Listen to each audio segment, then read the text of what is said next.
Hello, everybody. Today we are going to be drawing the little Caleb room.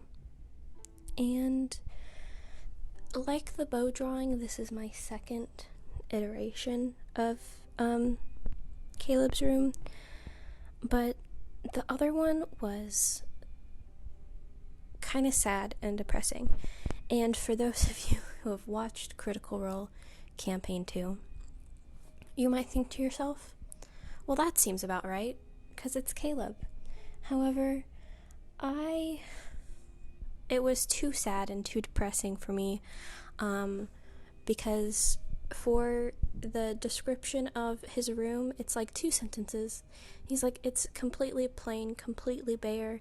He just has the same fireplace that everybody else does, the same like little coffee table, the same 5 books, and then just like a plain bed, and all in like sort of Zemnian like furniture style, and that's it. He doesn't have anything else in his room.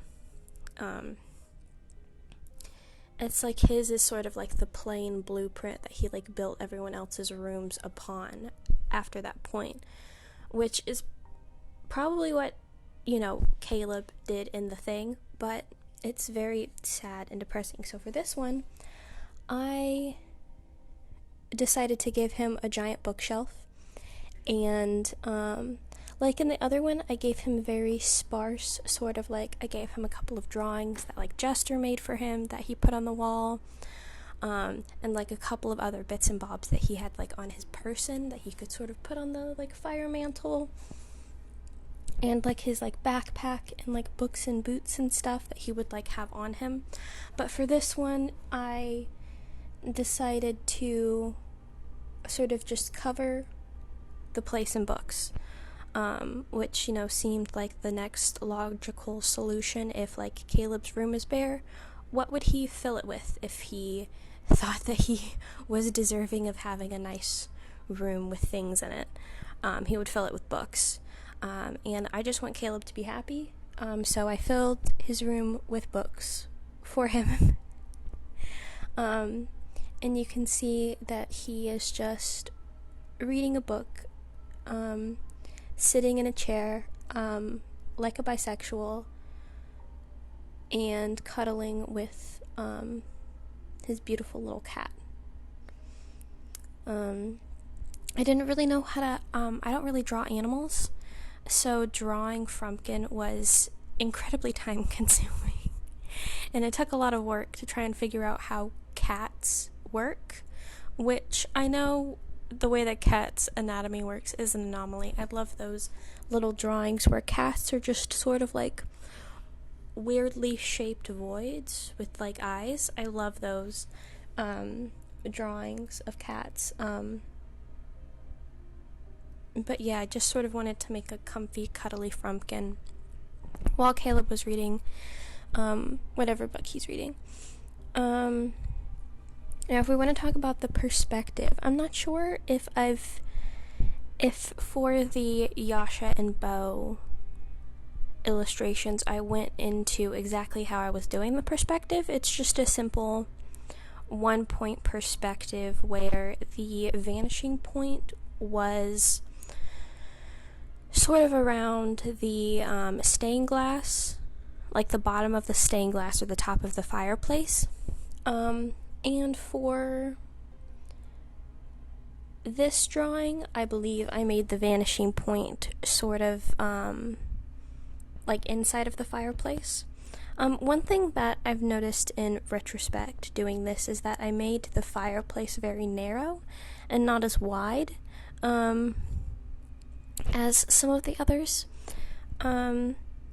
which I think it looks fine. I think some fireplaces are built like that, but it just leads to sort of an inconsistency between like the series, because the table and the fireplace and like the carpet are some of the main like points that are supposed to be consistent between all of the Mighty Nien's rooms.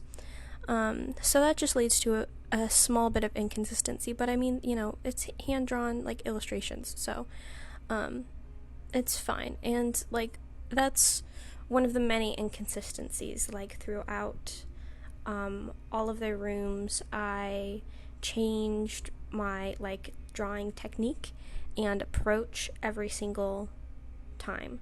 For, you know, like the Yasha and Bo, I did like that sort of like building up with watercolor and having sort of that like wash of blue or purple in the background and then building from there. But then this drawing of Caleb as the second iteration. The first iteration I did something similar to that, but with this one I was using the Jasensky ink brush, and I was starting to do it where I have a flat color and then I build the shading off of those, and then I add like an ambient light, and you can see like Caleb isn't using the fireplace. He had like his little light globules. I think that's what Liam called them, globules. I can't remember.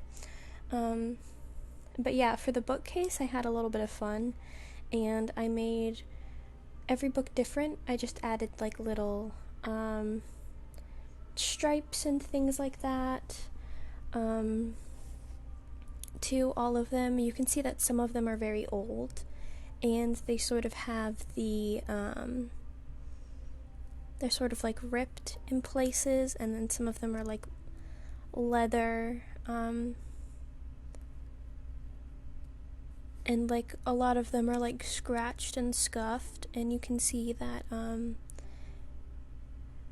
in like the corner there's like a giant stack of his fancy paper that he has to use for components. And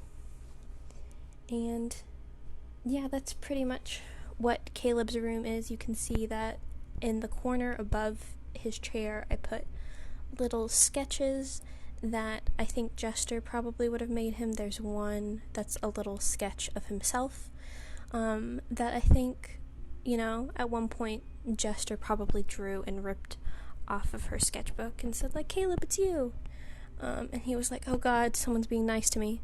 You know how he is. But basically here I'm doing like the line art, and yeah, I mean there's not too much else left to add, and then I do the flat color, and then I start using this is where I really started to play with layer modes as well, and sort of building up different layer modes at different opacities to sort of create an ambiance and the lighting that I really liked. And you can also see here I was able to balance the sort of like darkest shadows where I had the same color as the line art. I was able to do that and not go as extra with it as I did with some of the earlier illustrations. And you can see here I'm not really afraid to use darker line art as well. This is like a very dark brown, I believe. It's not completely black, but just a very dark brown. And yeah, you can see for like some of them I add this like shading on the grain, but then for a lot of them I add like these flat colors, but that was mostly to get texture on like the wall and the floor, but then everything else is in these flat colors. And so then the hardest part was obviously coloring all of the books, and so then I went through it one color at a time and colored all of the books, and then I went through it one color at a time again, and then added like little thingies to like each of the decorations in the books. And then there's where I was sort of adding the ambient lighting, sort of trying to figure out where that light is coming from, so then I can do the shadows better. And then once again, here's me coloring the many, many books. And for this one, I decided to make it a lot more colorful than the last one was. And just sort of having these like reds and oranges and browns that are sort of automatically a part of Caleb's like color palette. And then having the globules makes a really nice orange ambiance that I just sort of built on.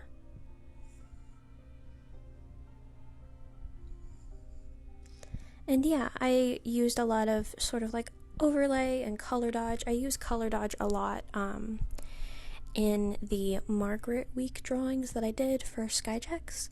And then for the shadows, I usually use overlay or multiply,